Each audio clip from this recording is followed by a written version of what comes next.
Front Row Fans here with Matt from City and Color, and we have a few lightning questions for you. What drew you into the pedal steel guitar? My mom listened to country music when I was growing up, and I couldn't stand it because it was just like it's what my mom listened to. That just was not for me as a teenager.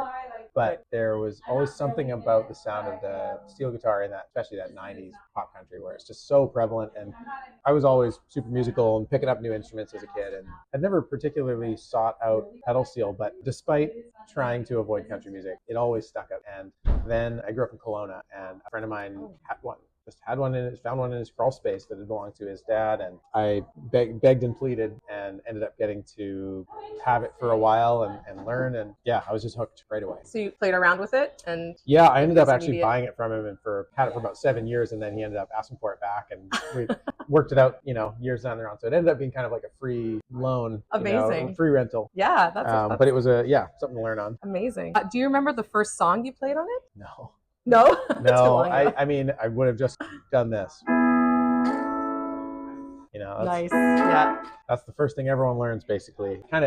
I think a lot of steel players will have the same experience of learning really like the first basic couple things, and then no one plays it. So, it's like you can get by not knowing how to do much, and you're still the person who plays pedal steel in your town or whatever, And so I was getting hired on sessions to play when all I knew how to do was that, basically, and sort of fake it till you make it kind of thing. Okay. So it adds kind of fill and kind of and there's just like nothing else really can do that thing where you've got these internal moving voices within, you play a chord and then you can move one note and then move another note just by moving your feet. Wow. Yeah, it's just sort of like nothing else quite does this other than maybe like a choir of voices. Yeah, it's just unique enough, and luckily enough, at least where I grew up, it was pretty niche, and I was able to be working. I was already, pursuing music pretty seriously, but this sort of really took off my recording career just because it's like everyone plays guitar, everyone plays piano. Like those things are kind of commonplace enough that you have to be so excellent to sort of rise to the top of the pile, where you can be a half-assed steel player and someone's going to want you. Okay, so I could learn. There's hope. Absolutely, yeah. Great. And I think it gets given more credit than it's due for being impossibly hard. It's like, it's complicated. There's a lot of bells and whistles going on. Yes. It's like any instrument. It's just like muscle memory takes over after a while, and it's like becomes less of a mental game. At first, it feels sort of like doing calculus, but then it becomes musical after a certain point. Sounds great.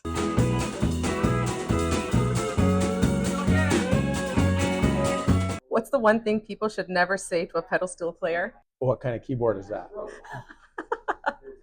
I agree. What's your favorite City and Color song to play live, and why? Probably Hello, I'm in Delaware.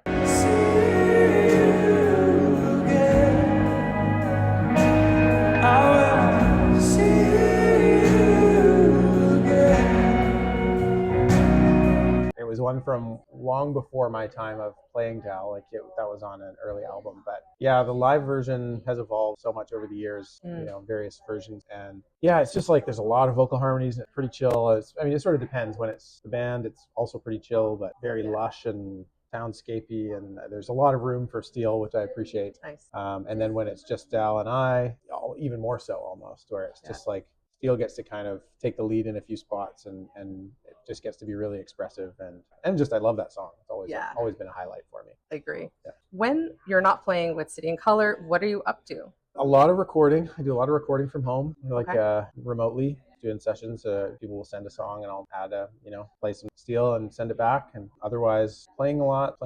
Weekly, we've got this here at the Bell and Beacon. Yes. We have a weekly honky tonk covers night on Wednesdays, or almost weekly. It's as weekly as we can with the four of us who are all touring musicians, who luckily we are all home on a lot of Wednesdays. So fairly regularly weekly honky tonk night at the Bell and Beacon in Parkdale.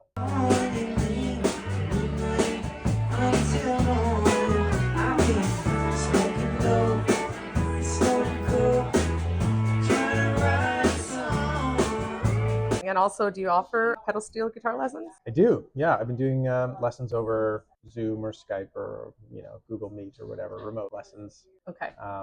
In person's a little better, I would say, but it's just like It's a lot to lug around, and this lets me give lessons to people all over the place. Is it heavy? Yeah, Yeah. this one, I mean, in the case, this one's probably about 55 pounds, I think. Oh, wow. Yeah, it ranges. This is not my heaviest one, but it's up there. Okay. Can we hear you play something really quick? Sure. Yeah.